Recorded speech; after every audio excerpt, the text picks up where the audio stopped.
Welcome back. This is episode 7, and here we're going to focus on paternity leave. And this is going to be a father's guide, but look, it's going to be open to you, mum, and of course, the employers listening. Thanks again for stopping by. I appreciate you. Welcome if you're listening for the first time, and I hope what we're covering today and in the next few episodes is going to give you what you need. So, in this episode and in the episodes to follow, we're going to dive deep into the importance of paternity leave. In this episode, we're going to cover the eligibility criteria, navigating the paperwork, the financial cost and implications, and budgeting. Then in the next episode, we're going to cover preparing for paternity leave, initiating that conversation with your employer, the importance of flexible working, and in the third installment, the benefits of taking paternity leave, expecting the unexpected, assessing the support networks around you, and being clear on what she needs. And as we mop it all up, we'll be preparing for paternity leave and fatherhood. But today we're going to be super simple. We're just going to focus on the eligibility criteria, how you navigate the important paperwork, especially here in the UK, and of course the financial costs and implications. And we'll talk a little bit about budgeting. So let's jump in. Here in the UK, you either qualify for paternity leave or you don't. And right now, paternity rights aren't designed to help you, and they're certainly not designed to help you take time out to bond with your new baby and support your partner. Look, for me, it was over in a flash. And once it is, you're often thrust back into work and with a little support from your employer. There, you're forced to adapt to the pressures of fatherhood, often isolated and on your own. I remember returning to work. We were living in this post-lockdown world, and I was now exclusively working from home with 2 small children and a wife unable to get a moment to escape. Not only had we faced lockdown as new parents, but my employer, and rightly so, was more preoccupied with the commercial reality of trying to steer the business through such uncertain waters. During paternity, I had a full-blown crisis. But where did it leave me? I was just starting to recover.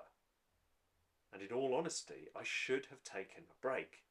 But that wasn't in my thinking. I needed to step up. I needed to be there for my family, and I needed to provide.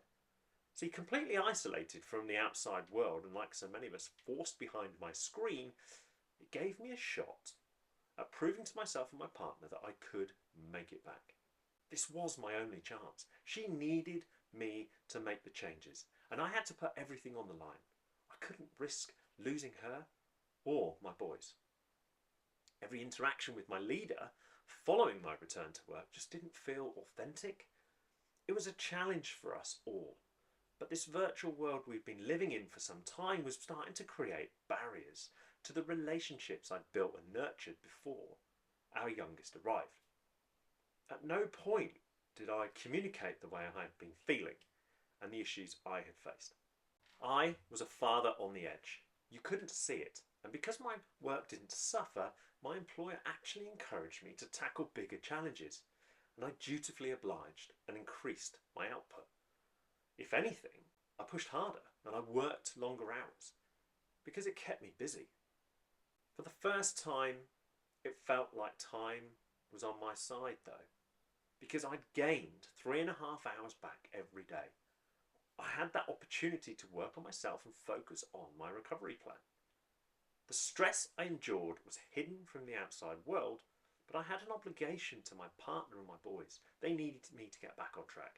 I had to push on, but it hasn't always been this way. A father is expected to just get on with it. Come on, my primary role is to support my family and provide for them. I have to press on and get the job done. I must get on with it, and often at all cost.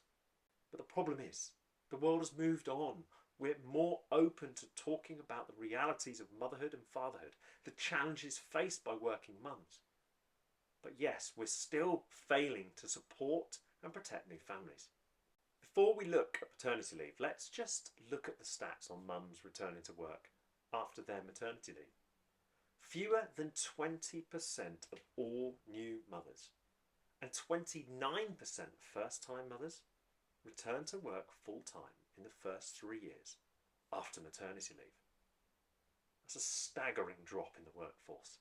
And in a lot of cases, our partners are forced to choose between motherhood and their career. That many don't even get that choice. There are so many barriers to mum returning to work, and those barriers add an extra level of complexity to the family unit and the relationship between mum, baby and dad. Paternity leave is your opportunity to leave a mark, spend quality time with your partner and new baby, and take a moment to appreciate the shift in the world around you.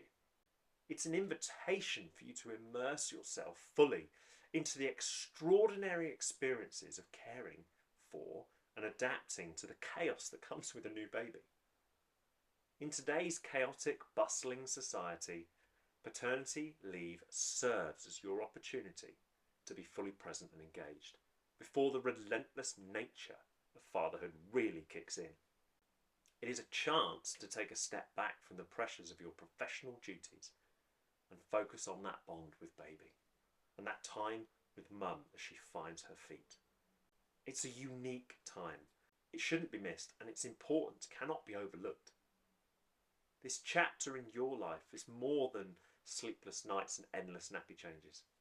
It's a transformative experience, a journey of self-discovery, resilience, and I can guarantee you it's filled with joy.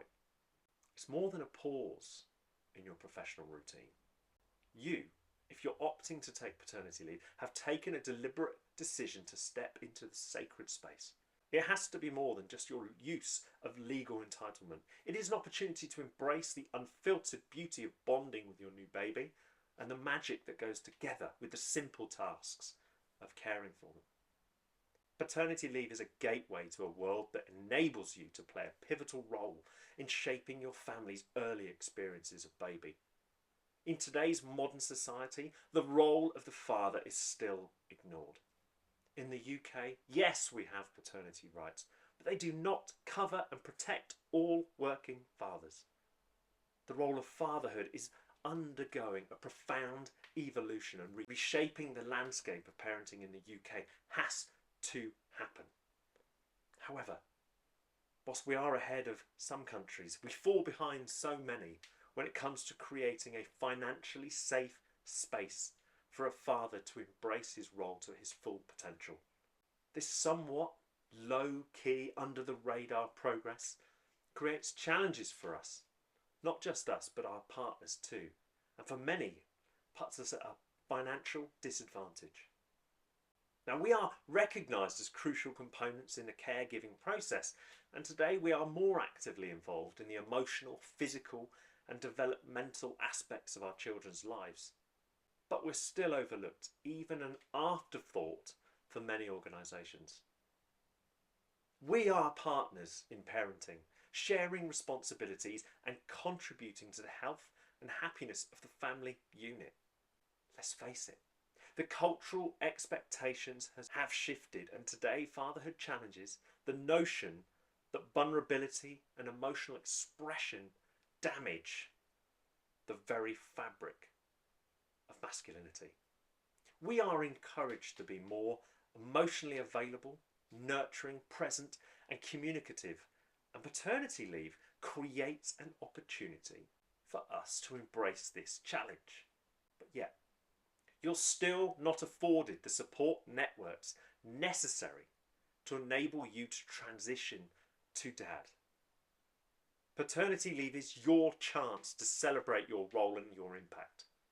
You are, after all, a modern father, a dynamic, resilient, passionate and emotionally connected individual who contributes from day one, and you are in tune with what your family needs.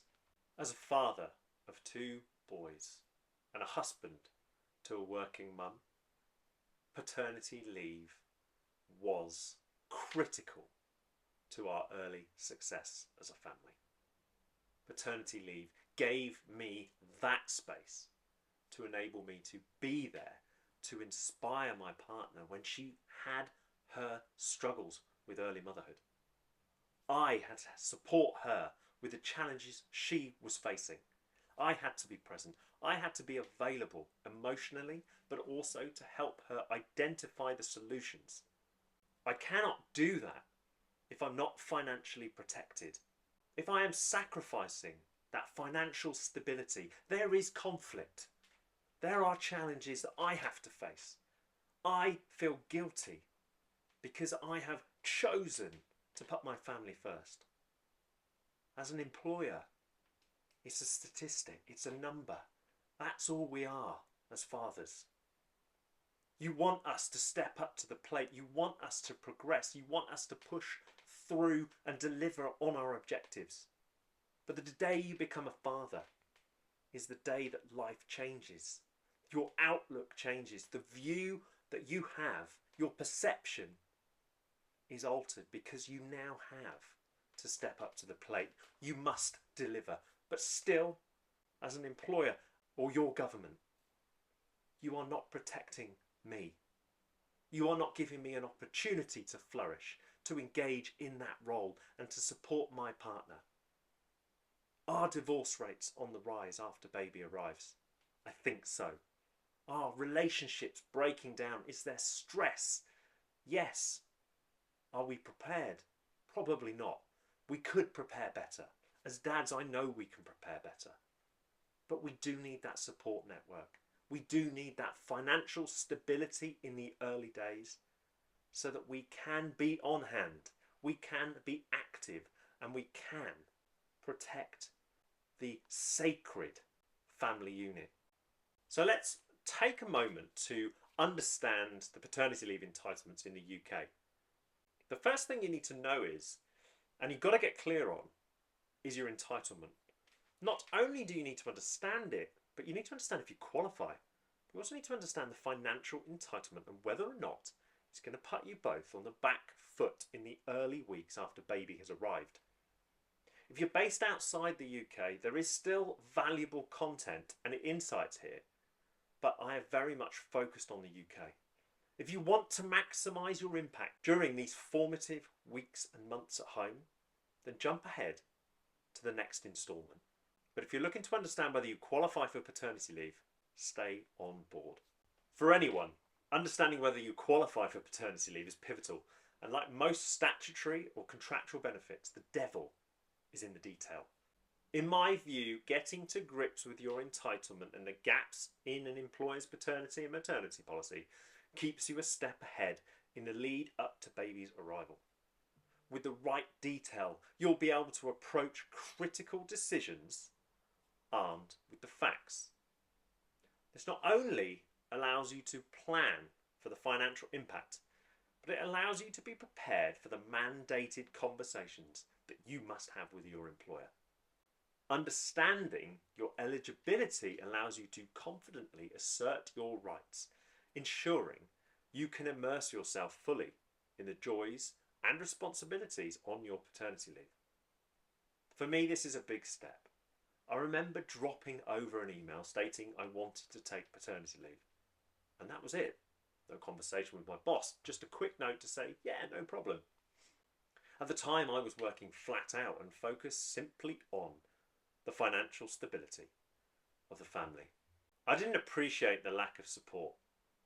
But if you, the employer, are willing to move mountains for the 0.5% and bang the drum to protect working mothers, then you've got to do more for Dad. For the record, I stand shoulder to shoulder with the working mum. I've seen firsthand the lack of appreciation for my wife, the challenges she's faced, and the confidence drain as she's been sidelined after her return to work. That's why fighting for Dad is so important. The more support he receives, the more he can support his partner, both emotionally and financially. Okay, so let's just go back to the paternity leave topic before I start ranting. There are a few things to think about, and I recommend getting clear on the cost and the benefits associated with your decision to take paternity leave during the early stages of her pregnancy. My warning is not to leave it to her to figure it out. Get to grips with the policy and understand the mental and financial enormity of it all. Get the basics right. Here in the UK, you're entitled to 1 or 2 weeks paid paternity. However, to get access to paid paternity leave, you must meet the criteria. In order to qualify, you must be an employee, give the correct notice to your employer, and have been continuously employed by your employer for at least 26 weeks before any day in the qualifying week. Now, the qualifying week is the 15th week before baby is due. So I'm afraid there are barriers to your paid paternity. If you're self-employed, there's no access to paid paternity leave. And if you've moved employer recently, then statutory paternity pay might not even be available. Now, your employer might offer enhanced paternity pay, but in most cases that won't kick in until you meet that statutory criteria. To qualify for paternity pay, you must be employed by your employer up to the date of birth, earn at least £123 a week before tax, give the correct notice, and of course being continuously employed for that 26-week period up to that qualifying week. Before you embark on any conversations with your employer, you and your partner need to be clear on whether or not you qualify for any statutory entitlement or if there's an uplifted one. You want to understand the terms offered under your employment contract and whether you qualify for those terms. You want to understand the rules contained within the paternity policy. You want to understand the length of paternity offered, and I'm afraid you're going to need to understand the financial value of that offer. You're also going to want to understand if there's an entitlement for shared parental leave. So in short, if you're self-employed, you will not have access to paternity leave, and if you're employed, you must meet the criteria. And that is why understanding both your rights and the financial impact of paternity leave is so important. Remember, your employer isn't obliged to offer any uplift on the statutory entitlement. And whilst in the UK there are more and more companies offering enhanced packages, many fail to provide any additional support beyond that already offered under the legislation. The first question you need to ask yourself is, what is the package available to me? Once you've answered this question, you've got to work out if paternity leave is right for you and your partner. The length and financial value, let's be frank, can prevent you taking the leave. So before you take any steps to notify your employer that your partner is pregnant, you've got to understand the difference between your current salary and the package offered. If there is a difference, you're going to need to quantify the cost of taking paternity leave and be clear on the financial sacrifices you are making. Because remember, if she's on maternity leave, she's also taking a hit financially. When considering the financial cost, be sure to include the value of the enhanced package and the value of the statutory package. If there's no difference, you may want to just consider whether or not you can take the paternity leave all at once or split it. If you have access to a shared parental leave policy, you may want to consider the overall impact of taking this type of leave, and I recommend addressing this with your employer and having a full, frank conversation with your partner. Now, one of the major milestones is hitting the deadline. Once you're clear on the terms and the cost, check the rules, your statutory and your contractual ones, on when and how to notify your employer. Once you understand the notice requirements, it's important that you must not miss them, as they may impact your entitlement to paid leave, leaving you at a significant disadvantage. If you're choosing not to take paternity leave, consider the short and longer term cost to your family of you not taking it.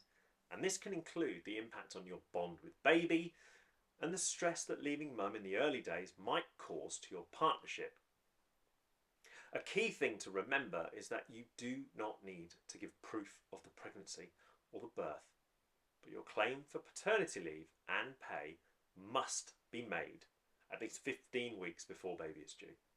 Your employer should have a policy that you can follow, and give you access to the forms that you need to complete. Now, when completing the forms, you will need to include the due date, when you want your leave to start, and for an example, that would be the day of the birth or the week after the birth, and if you want 1 or 2 weeks leave. It's important to know your employer's policy at this point, because that gives you a clear indication of their A, commitment to you, B, how much of a financial hit you're going to take. In some instances, your line manager might not actually be set up or have an understanding of the policy. I can't be clearer. You have to be clued up on this detail. You have to have access to the policy. You've got to check it. You've got to check it with your partner, and you've got to talk to her about the financial impact of paternity leave. Yes, you can hopefully take that financial hit and not feel the burden. But the reality is, with mortgages, rent, etc., you are going to see your finances diminish, even for a short period of time. But you've got to remember, it's a double effect. She is also taking that financial hit. So yes, paternity leave is important, but the financial impact can hinder your ability to take it. So be clued up on the cost and discuss it with your partner. The key is not to be caught out by your line manager or your employer. You've got to have the information available. You've got to understand it. So just in case somebody questions your reasoning for taking 2 weeks, you know the policy. You can have that conversation. Now, this might not be something you're expecting to hear, but it is worth preparing yourself for that conversation. The more prepared you are at this stage, the easier these conversations are going to be. For completeness, leave cannot start before the birth, and it must end within 56 days of the birth or due date if baby is early. If you need to change the start date, you must give your employer 28 days notice, and that can be a challenge if baby is severely premature. So yeah, whilst the legislation states you need to give 28 days notice, in that scenario, I think it would be unreasonable for your employer to force you to stick to the expected notice period, should you find yourself in a really difficult situation. Remember, you do not have to give a precise start date. For example, the 1st of February might be the chosen date. Instead, you can give a general time, such as the day of the birth or the week after the birth. So what about my employment rights? So your employment rights are protected whilst you're on paternity, and that includes your right to pay rises, should one be granted, whilst you're on paternity leave, the build-up of holiday, and importantly, a return to work. But what if I want to support mum at antenatal appointments? This is where it gets a little bit tricky.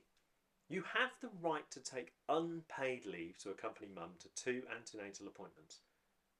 If you're the baby's father, the expectant mother's spouse or civil partner, in a long-term relationship with the expectant mother, or the intended parent if you're having a baby through surrogacy, as an example. At the forefront of my mind there is you want to be involved. You want to be involved from the beginning. You want to be engaged in the process. You want to support your partner. But we're already asking you to take a pay cut, taking a financial hit just to attend the antenatal appointment. Now, there could be complications through the pregnancy, therefore increasing the number of appointments. You've got to be aware of that. So your relationship with your employer, your line manager, are really important. You've got to understand the policy, but also there's got to be a bit of common sense. And I think a lot of the time that's overlooked because you're the dad, not the mum. And she's going through the challenges. You are mentally going through those challenges too, but you're not showing it. You're not talking about it. You don't always understand it. But that doesn't mean you should be overlooked. All the legal stuff is out of the way. So what's next? For me, paternity leave is a strategic endeavour and it involves careful financial planning. For some, you're going to need to weigh up spending time with your new baby and supporting your partner against that financial sacrifice, especially if you're being paid at paternity rates. Paternity leave, if not enhanced, results in fathers sacrificing something truly incredible to ensure financial stability, ensure that his family is protected. It's unacceptable in today's world. As a father, you might be forced to choose that financial security, but understanding the short and longer term impact of that financial security is something you're going to have to weigh up. You're going to need to understand the full implications of paternity and maternity. This decision weighs heavy on the mind and can impact your early confidence and well-being. Any decision to give up this unique time must not be taken lightly, and it's got to be a decision that you make with your partner. Remember, this is a partnership, and with your partner on a reduced income over an extended period, you must understand quickly the true financial hole that her maternity leave creates. As a father, it's crucial that you recognise the decisions that she must make as a new mum, especially those in the lead up to her maternity leave. Not only do you need to understand your paternity policy and any shared parental leave policy, but you've got to be clear on her maternity policy and how any maternity pay is calculated. Depending on her policy, you might have a period of her leave at her full pay, and in most cases, it is not until this period expires that you really begin to feel the pinch on the family finances. And this, of course, creates pressure, both financially and emotionally. From the point the enhanced maternity package ceases, the family is essentially operating at a loss unless there is substantial savings set aside. Facing up to the financial impact of maternity leave can actually leave you both reeling. In most cases, an extended period without full pay is going to create a budget deficit, and we'll walk through how to reduce that deficit later in the series. As a partner, you've got to be aware of both the financial and emotional impact of her maternity leave and how together they can impact that family dynamic. A budget deficit, no matter how small, can have an impact on a number of things, including her decision to return to work full-time, her ability to work at all. One of the biggest challenges often overlooked is the impact of childcare. And whilst this isn't necessarily paternity related, it will have an impact on your financial stability. As her partner, you need to be alive and empathetic to a number of issues that she will face. Once she has settled into her new role, there is a very real possibility that your financial position might not ease if she returns to work. It might actually get worse. Things to consider include her salary not covering the full cost of childcare, and therefore she's faced with a decision to either cut back her hours to reduce the financial burden of childcare or stop working altogether. That budget deficit increased during her maternity leave, and therefore it actually makes it more difficult for her to return to work immediately. My advice is to be prepared as best you can, and here's how to get it done. Craft a realistic and manageable budget tailored specifically for the duration of your paternity leave. That is vital to the success of this. To help you plan, I've dropped a budget planner template in the link. This simple template will help you get to grips with the immediate impact of both your paternity leave and her maternity leave. The biggest challenge we faced in the early weeks was trying to break a monthly salary down into a weekly salary and budget for the decrease. My partner's maternity, much like your paternity leave, will be calculated weekly, and whilst the initial period, if paid at her full salary, will not see much change to the way you approach the family budget, the drop from a full salary to a percentage of her full salary to only statutory pay will result in a budget gap, and that budget gap widens over time. If she's on an enhanced package, that can reduce that overall gap, provided you budget. The budget planner is set to provide a comprehensive list of your income and expenses. The overall income is added together, but you each have individual expenses. Before you complete the planner, you've got to be clear on your monthly salary after tax and pension contributions, her monthly salary after tax and pension contributions, your personal expenses, i.e. the money you spend on yourself that is not considered a joint expense, her personal expenses, money she would ordinarily spend on herself and is not considered a joint expense, the combined household expenses, and then any future expenses, even include your entitlement to any childcare discount, or even understanding the cost of childcare generally, health insurance, life insurance, savings, all of those things. Once clear on the above, you want to list everything that is counted as an expense on a monthly basis. and split the expenses into yours, hers, and the joint. For this to work, you will need to be transparent with one another.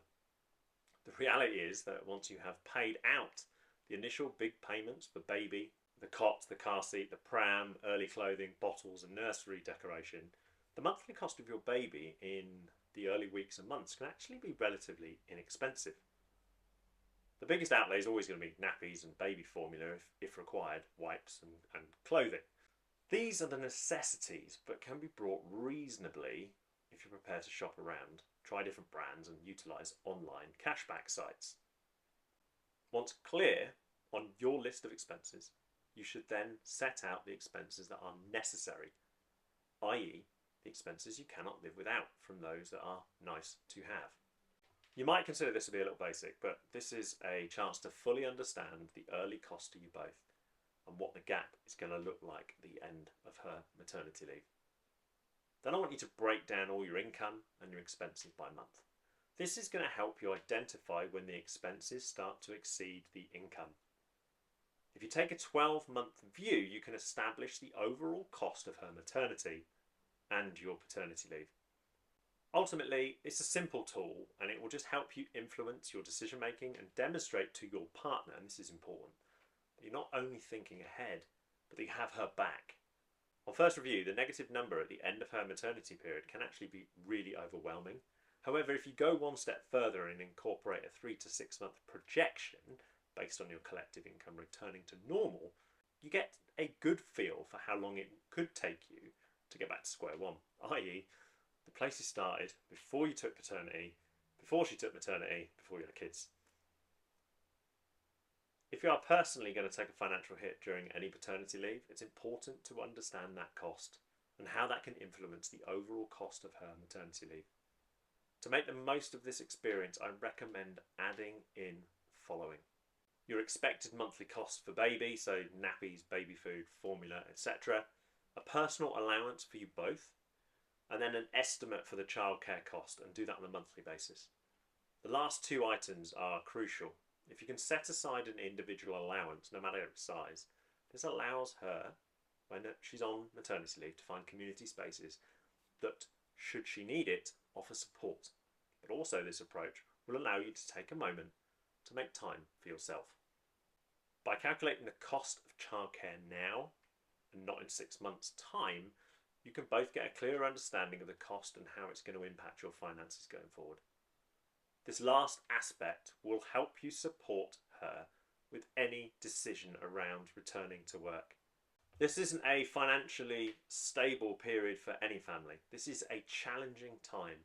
Often we overlook this detail, and you know there's a position where you are in a deficit at the back end of maternity leave, especially if you do not have that financial cushion, those savings that would help you limit the impact of her maternity leave.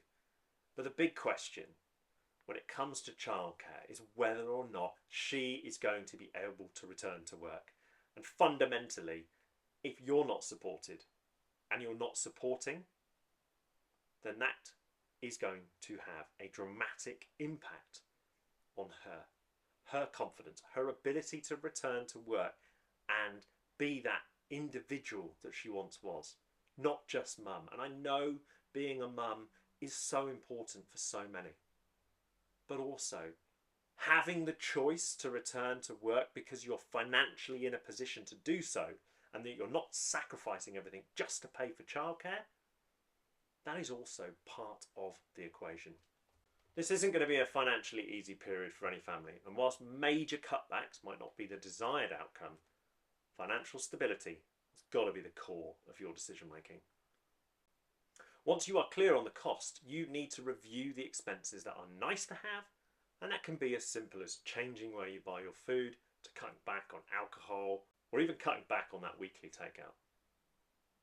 But before we finish, I want to talk about communication because it's a critical part of planning for paternity and maternity leave.